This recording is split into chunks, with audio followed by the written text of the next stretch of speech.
Hi and welcome back, and today we'll be doing the obligatory lava level on planet Mustafar. But first we'll be doing this space bit before we'd be landing down on the planet. And I guess this mission is meant to be nostalgic because it's droids. We indeed do have droids. And I guess it's kind of weird to see the two enemies face off against each other. The droids of the prequels versus the stormtroopers. The stupid robots against the people who can't shoot for shit. And speaking of which, the fact that the stormtroopers can't seem to shoot straight in the original trilogy, there is an actual canon explanation, is that they start getting desperate and start to hire untrained soldiers. Or something, but like I said, even though I make fun of that trope, I don't think you needed to have an explanation explaining it. You could just say, you know, it's movie logic. You know, it's like an action movie. The bad guys shoot at the hero and never seem to hit him. You don't need an explanation for that. That's just movie logic. But I guess when something gets as big as Star Wars, you need to take it seriously, I suppose. Or at least you need to, you know, if you're gonna pad out a universe, you need to fix it. And tragically, they kill my ammunition droid. We are under attack. This is not a drill. Oh, and you can also hear from the announcers that they now have British accents. So we are definitely in the Imperial Age now. And that's actually a good point. All the officers in the original trilogy were British, most of them. What are you trying to say? And again, you can see me here failing with these damn grenades. But I think there's like a special spot you need to stand. So they land on the ship. And again, this is an issue I have with these sort of shock troopers. You know, which does make sense, it's sort of balancing the character, but essentially, once you run out of the rocket ammunition, you're kind of stuck, per se. I mean, you do get a nifty pistol, but yeah, rockets are the best. But at least in this space mission, they give us sort of something different. You know, they've come onto our turf. This is my house. This is my house. But anyway, you know, when I look at the stormtroopers, their uniforms aren't really good for camouflage. They stand out half a mile. But saying that, it is a really cool design. You know, for one, you remember it, and also you might think an Empire might go for the traditional black uniforms. But I guess in the original concept, you know, the creators of Star Wars wanted a ghost-like figure, and it definitely looks that way. But again, to say something about Return of the Jedi, having the Ewoks' arrows and rocks defeat the stormtroopers is pretty stupid, because it does make their uniforms just seem like plastic, which they are, but before then you could argue they were just some high-tech armour. But yeah, Return of the Jedi makes them look useless. But again, if you wanted a canon explanation, and this is just me speculating, I guess you could say the Empire was running out of money and thus supplied the stormtroopers with substandard armour. See, I just made that up on, you know, off the top of my head, but that's probably true. And the vehicle you have here is the Interceptor, which is the best vehicle for taking out fighters. You know, and in fact, if you see the traditional TIE fighter in the hangar, I would say just wait until one of these spawns and, you know, fly one of these bad guys. And again, like the space levels, you know, something about the space levels is that they're all very similar.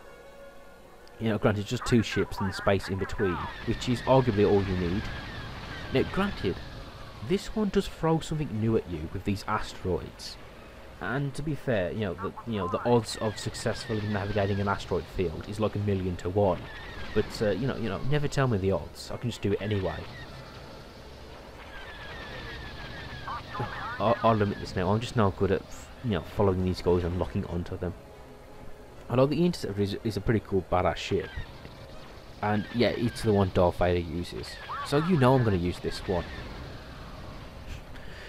Oh, and in fact, I remember in like the Star Wars flying scene that I played, you know, Rogue Squadron Rebel Leader 2. Rebel Squadron Rogue Leader.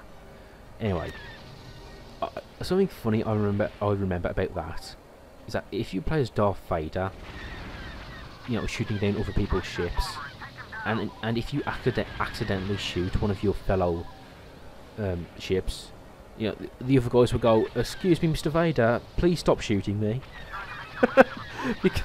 Which I find funny because they're scared of Vader, but he's shooting you.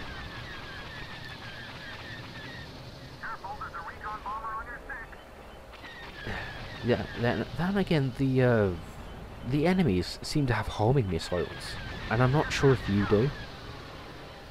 Like, you can fire missiles, and I do wonder, are they homing? Because in my experience they're not, but they are if you get really close to them. I mean really close to the enemies. You need to get really close to them, fire the rockets, and then they sort of home in-ish.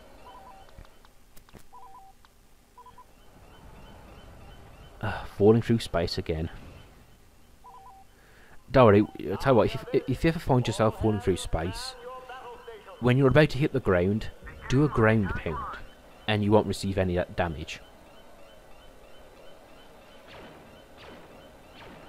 And something I just noticed too, that maybe it's just my copy of Star Wars Battlefront 2, but the sound can sometimes fuck up. Yeah, this is a second-hand copy, by the way. Speaking of which, when I always handle discs, I always grab them from the middle. I never touch the silver bits. I've never done that. But apparently kids do that, but I never did that. Yeah, and I saw that before the music, it was sort of stuttering. It was going do-do-do-do-do-do-do-do.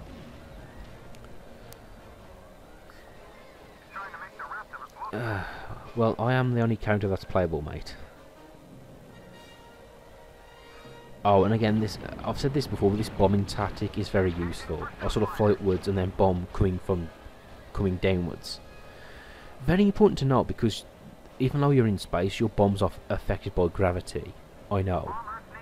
And yeah, and don't tell me it's the gravity of the planet, because if that was true, the asteroids would be pulling in as well. They wouldn't be just floating there. Lord Vader's just issued a new order. He wants someone to land in the enemy's hangar, steal one of their strike bombers, and return it to our hangar. Get moving. Oh, is that all? You don't ask the impossible, do you? But anyway, yeah, at least they do their best to make these space missions,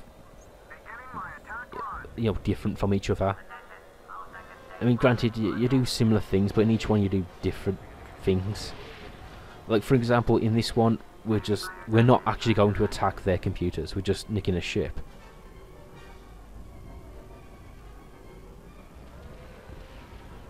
Not much I can say about this level, but it's red. It's very lavary, and we'll be going down to that planet soon. And again, this mission was optional, so I do wonder, why did they make the space ones optional? Did they know they were more difficult? You know, did they guess that space travel wasn't for everyone? Because I really like it. And something else I should talk about is that obviously you can see in this game we have locations based off Episode 3. And if you remember, in the first Star Wars Battlefront, that came out after Star Wars Episode 2, but before 3. So as a result, we didn't have Episode 3 locations, which I guess explains why this one has actually quite a number of them. Mustafar, Kashyyyk. Which, I can't really blame it. It's giving you, if you've played one, it's giving you something different from Episode 2. I mean, if you played one, I can't talk for shit. But if you've played Battlefront 1, this one gives you new locations. So, that's the thing I give it credit for. Well done.